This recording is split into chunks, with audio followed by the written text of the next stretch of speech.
Hey guys, ಇವತ್ತು Wednesday morning. ಪಾಪುಗೆ ಹುಷಾರಿದ್ದಿಲ್ಲ, ಅದಕ್ಕೆ ಮಲ್ಕೊಂಡಿದ್ದ. ನೈಟ್ ಪೂರ್ತಿ ಎದ್ದೇ ಇದ್ದ, ಆಮೇಲೆ ಮಾರ್ನಿಂಗ್ಗೆ ಮಲ್ಕೊಂಡ. ಸೊ ಅವ್ನು ಮಲಗಿರೋವಾಗೆ ಕೆಲಸ ಎಲ್ಲ ಮಾಡಬೇಕು ಅಂದ್ಬಿಟ್ಟು ಬಟ್ಟೆ ಎಲ್ಲ ಮರ್ಚಿಡ್ತಾ ಇದ್ದೆ. ಅದೆಷ್ಟು ಬಟ್ಟೆ ಮರ್ಚಿಟ್ರು ಮತ್ತೆ ಮತ್ತೆ ಬೀಳ್ತಾನೆ ಇರುತ್ತೆ.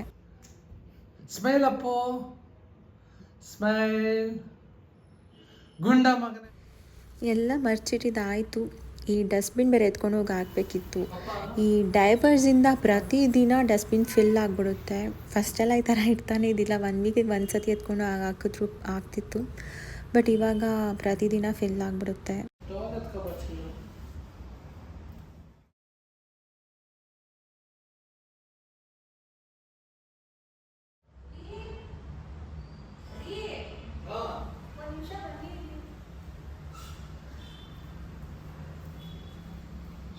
ಏನು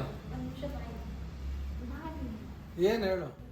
ಇವ್ನು ನೋಡಿ ಎಲ್ಲೋದ್ರೂ ಹಿಂದೆನೇ ಬರ್ತಾನೆ. ವೀಡಿಯೋಸ್ ನೋಡಬೇಕಾದ್ರೆ ಅನಿಸುತ್ತೆ ನನಗೆ ಎಷ್ಟು ಕ್ಯೂಟಾಗಿ ಪ್ರತಿ ಜಾಗ ನಾನು ಎಲ್ಲೋದ್ರೂ ಹಿಂದೆನೇ ಬರ್ತಾ ಇರ್ತಾನೆ. ಸೊ ನಾನು ನೋಡ್ಕೊಂಡೇ ಇರ್ತೀನಿ ಅವ್ನ ವೀಡಿಯೋಸ್ನ.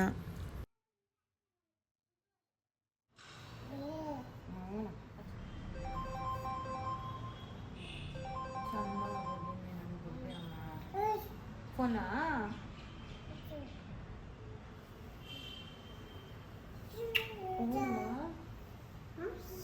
ಫೋನ್ ಬರ್ತಿದ್ದ ಅದು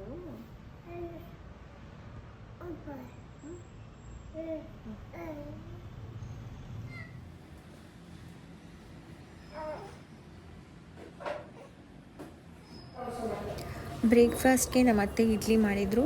ಪಾಪುಗೂ ಅದೇ ತಿನ್ನಿಸ್ದೆ ಮತ್ತು ನಾನು ಅದೇ ತಿಂದೆ. ಅವನು ಈ ಥರ ಇಡ್ಲಿ ದೋಸೆ ಅಂದರೆ ತಿಂತಾನೆ. ಫೀವರ್ ಇರೋ ಟೈಮಲ್ಲಿ ಇದೊಂದು ಬೆಸ್ಟ್ ಆಪ್ಷನ್ನೇ ಆಗಿರುತ್ತೆ, ಬಿಕಾಸ್ ಅವ್ರಿಗೇನೂ ಟೇಸ್ಟ್ ಫೀಲ್ ಆಗಲ್ಲ. ಸೊ ಅವಾಗ ಇದು ಕೊಟ್ಟರೆ ತಿಂತಾ ಇರ್ತಾರೆ.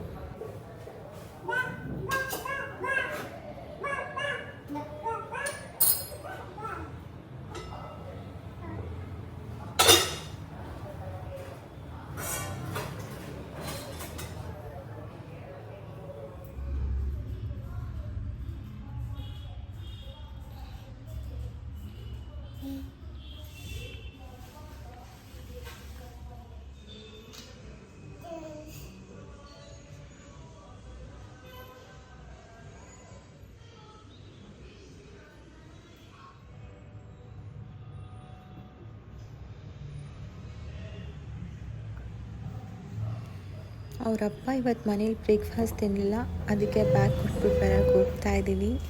ನೋಡಿ ಅವರಪ್ಪ ಹೋಗ್ತಾಯಿದ್ರೆ ಹಿಂದೆ ನೋಡ್ಕೊಂಡೇ ಇದ್ದ.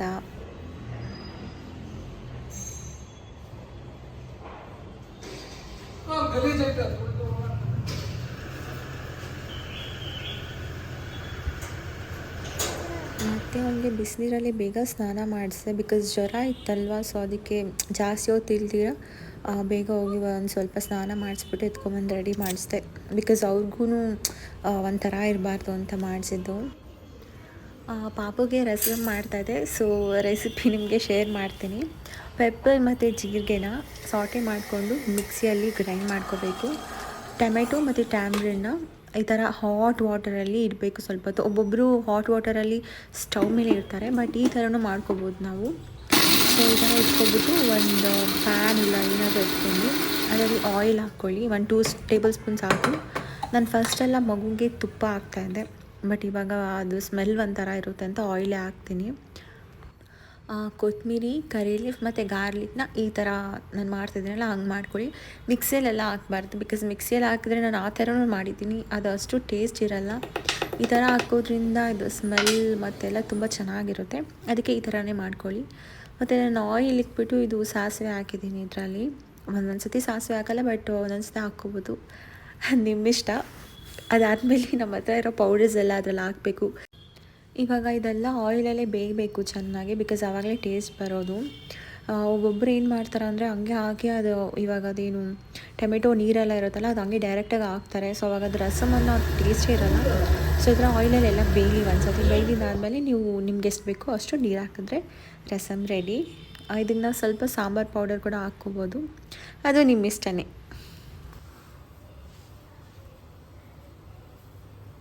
ಪಾಪುಗೆ ಹುಷಾರಿದ್ದಿಲ್ಲ, ಸೊ ಅವ್ರು ತುಂಬ ಟಯರ್ಡಾಗಿ ಫೀಲ್ ಆಗ್ತಾ ಇದ್ದ ಇದಾದಮೇಲೆ.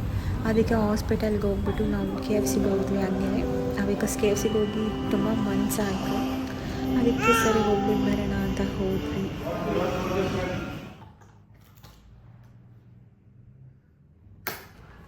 ಮನೆಗೆ ಬಂದಿದ ತಕ್ಷಣ ಫಸ್ಟ್ ಅವ್ನಿಗೆ ಮೆಡಿಸನ್ ಹಾಕ್ಬಿಟ್ಟೆ, ಬಿಕಾಸ್ ಮೆಡಿಸನ್ಸ್ ತುಂಬ ವರ್ಕ್ ಆಗುತ್ತೆ. ಅದಕ್ಕಿಂತ ನಾವು ಜಾಸ್ತಿ ಮೆಡಿಸನ್ಸು ಯೂಸ್ ಮಾಡಬಾರ್ದು ಮಕ್ಕಳಿಗೆ. ಇವ್ನಿಗೆ ಇವಾಗ ಡ್ರಾಪ್ಸೇ ಕೊಡ್ತಾ ಇದ್ದಾರೆ, ಮೇ ಬಿ ನೆಕ್ಸ್ಟ್ ಇಯರಿಂದ ಇವ್ನಿಗೆ ಚೇಂಜ್ ಆಗ್ಬೋದು. ಬಟ್ ಇವಾಗೆಲ್ಲ ನಾನು ಡ್ರಾಪ್ಸೇ ಯೂಸ್ ಮಾಡ್ತಾ ಇದ್ದೀನಿ.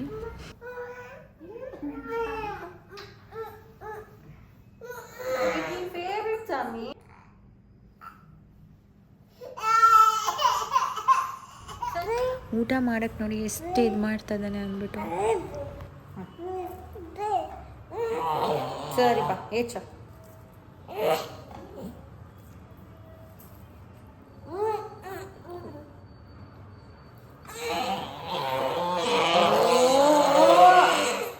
ಹೊಡಿಲ್ಲ ನಿನ್ನ.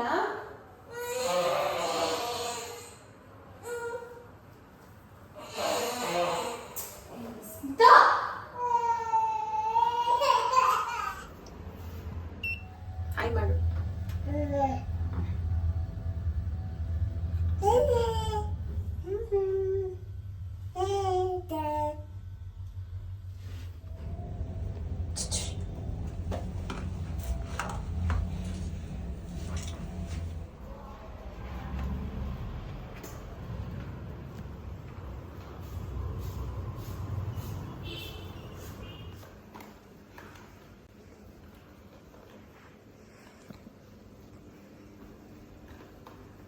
Here you come.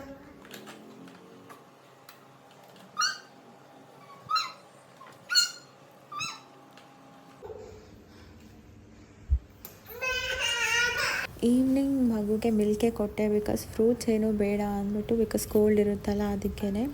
ಇದು ಬಾದಾಮ್ ಪೌಡರ್ ನಾನೇ ಮಾಡಿರೋದು. ಇದರ ರೆಸಿಪಿ ನಾನು ಶೇರ್ ಮಾಡ್ತೀನಿ ನೆಕ್ಸ್ಟ್ ಟೈಮ್. ಸೊ ಆಚೆಯಿಂದ ತರೋದಕ್ಕಿಂತ ಈ ಥರ ನಾವು ಮನೇಲೇ ಮಾಡೋದು ತುಂಬ ಹೆಲ್ದಿ, ಬಿಕಾಸ್ ನಾವು ಅದರಲ್ಲಿ ಬರೀ ಡ್ರೈ ಫ್ರೂಟ್ಸ್ ಹಾಕಿರ್ತೀವಿ. ಆಚೆ ಕಡೆ ಪೌಡರ್ಗೋಸ್ಕರ ಕಲರ್ಗೋಸ್ಕರ ಏನೇನೋ ಹಾಕ್ತಾರೆ.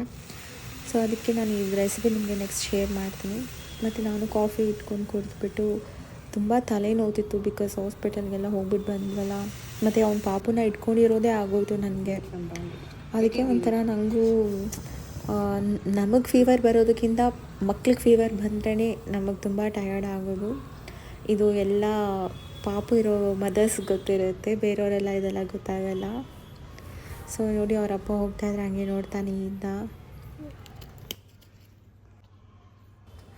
ಈ ವಿಡಿಯೋ ನಿಮ್ಗೆ ಇಷ್ಟ ಆಗಿದರೆ ಲೈಕ್ ಮಾಡಿ ಮತ್ತು ಕಮೆಂಟ್ ಮಾಡಿ.